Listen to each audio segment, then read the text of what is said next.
past 7 days. And just a reminder of my guests tonight. Samir Aita is the chief editor of Le Monde Diplomatic's Arab edition.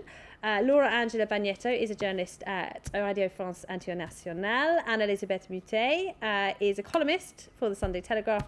And Billy Okademere is a journalist also at RFI. Thanks to you all once again for being with us. Now, our next subject is Somalia, where the crisis this week got worse. New figures claim that almost 30,000 children died from starvation in the last 90 days alone. Well, despite the arrival of aid in Mogadishu, over 3 million people are still in danger of dying of hunger.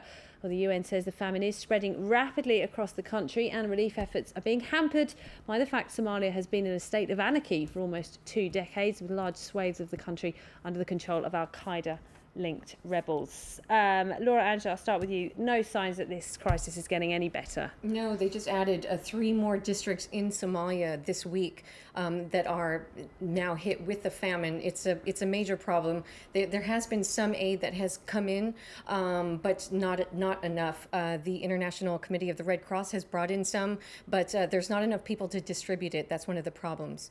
And there's the added security problems as well. And today we saw the first signs of violence, didn't we? Fierce clashes, at least 10 people killed. Exactly. And part of that has to do with food insecurity, because it was over food. Basically, they came in and, according to reports, they killed a bunch of people who were trying to get to the food. One of the problems is that it's there, but nobody can distribute it because of the fear of the insecurity. So clearly it's becoming extremely dangerous for the aid workers themselves. Definitely.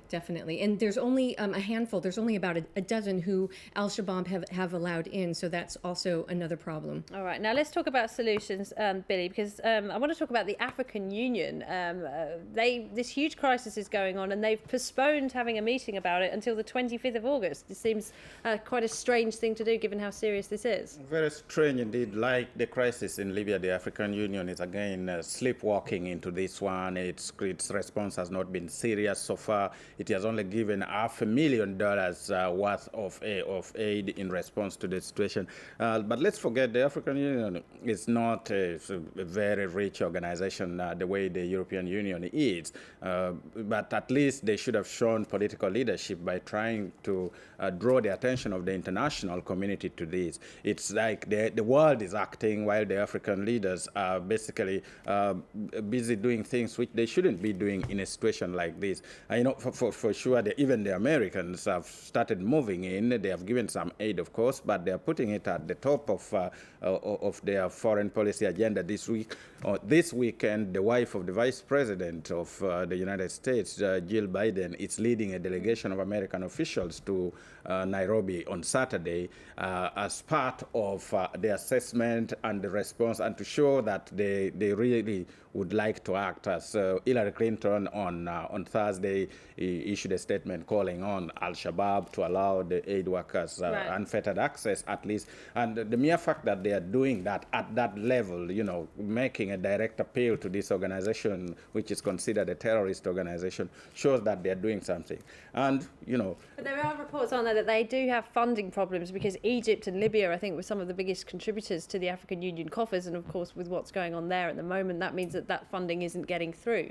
That's the thing. That's a problem which comes on top of another problem. Many of the Africans would say, first of all, if, despite being the brute he is, the West shouldn't have gone into Libya and messed it up in this way. Gaddafi was such a good benefactor of the African Union, and Gaddafi would always be able to help in a situation like this. But now there's a stalemate in Libya, and the tens of thousands of other Africans have been displaced out of Libya, and there's a trickle-down effect on the economies of the countries from which they come. So this whole thing has been messed up. And then you have Somalia coming in, something which we actually saw coming over a couple of years ago, because you don't have a functional government on the ground. The government in Mogadishu operates only in parts of the city, and Al-Shabaab controls the rest of the country. They are probably the largest terrorist organization in the world, and now they can't even allow access to some of the people most in need. So it's a crisis that the world needs to take more seriously. They're preventing people from leaving Somalia, trying to get to those refugee camps in Kenya as well. Exactly. So it's a very the dangerous men, especially situation. the men. They are preventing the men. They're allowing the women to go through, and some children, but they're preventing the men. So we don't know what exactly is going to happen after that. There has been some questions that probably does this crisis present the international community with a perfect opportunity to directly intervene in a more profound way in Somalia. UN peacekeepers or UN peacekeepers, which they have never decided. The only international force on the ground is the African Union mission in Somalia. 9,000 troops, which cannot even control the whole of the capital.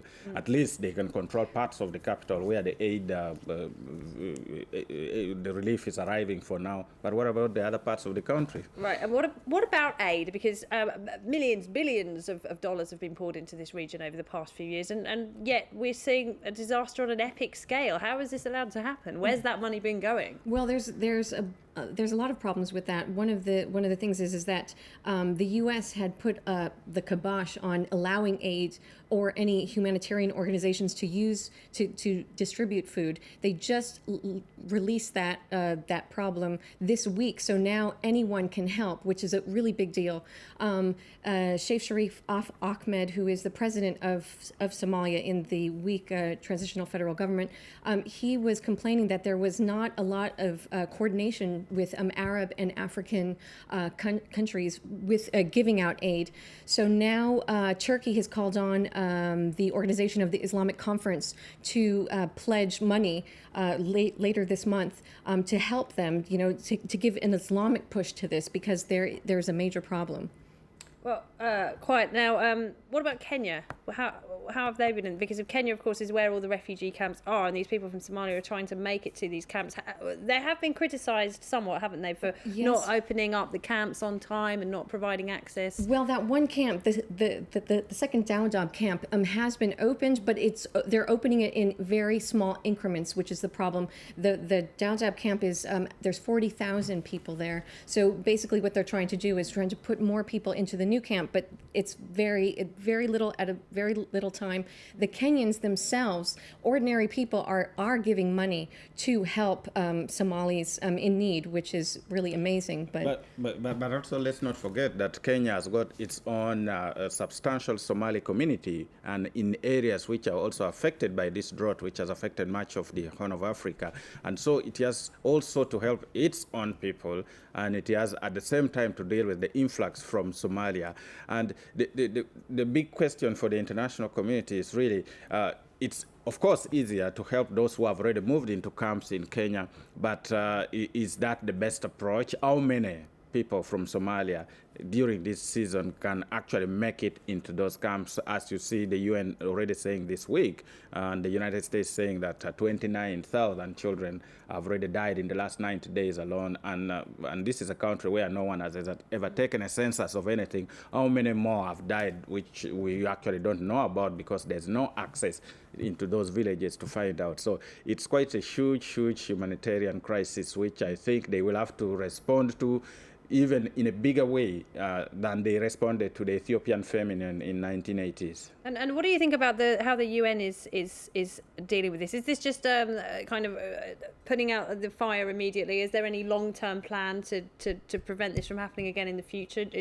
Is anyone taking responsibility for this in the long term? Well, at the donor conference called by the FAO in Rome, much of the talk was about dealing with firefighting right now, of course, but also putting in place some long-term solutions for the locals to deal with the agricultural ecosystem. But you can only do that if you have political stability on the ground. So if you are going to deal with the situation, which is always actually recurrent a couple of years down the road, then you have to deal with the politics of Somalia first to make sure there's infrastructure on the ground in order to let the international organizations come in to help people deal with the irrigation, help people dealing with animal husbandry. So it's a whole complex thing which I don't think you can solve over a couple of weeks. They will save a few thousands of lives with the current emergency response, but this is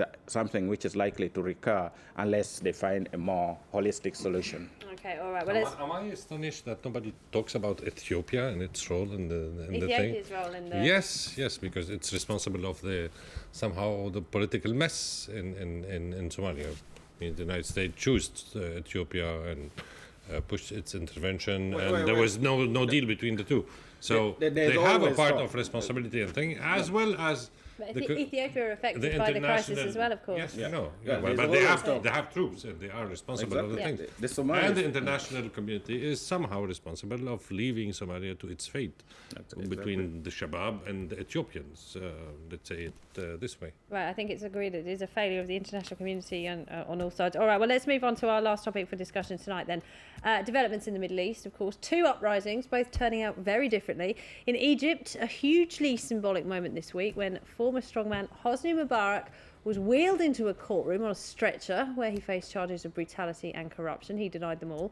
It was a sight millions of Egyptians thought they would simply never see. Meanwhile, in Syria, where an uprising is now entering its 6th month, the arrival of the Muslim holy month brought the worst bloodshed to date. Dozens were killed in a matter of days when Syrian troops overran the city of Hama and other flashpoint towns in the region.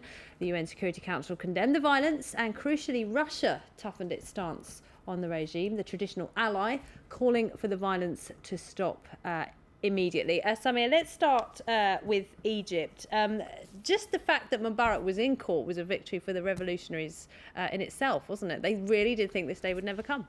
Yes and no. Yes, because he is responsible of the old politics. He, with his sons who tried to took over power after him or was in control of the economy, like Mubarak, are now in jail with the responsible of the security forces.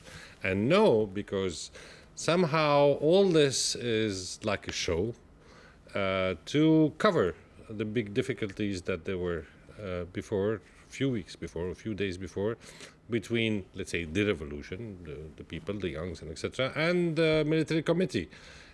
Because on different issues like the new constitution, they let the people vote on 2 articles of the constitution while the military made their statements. And people are asking really to build a new state with a new democracy, with a new way of doing politics.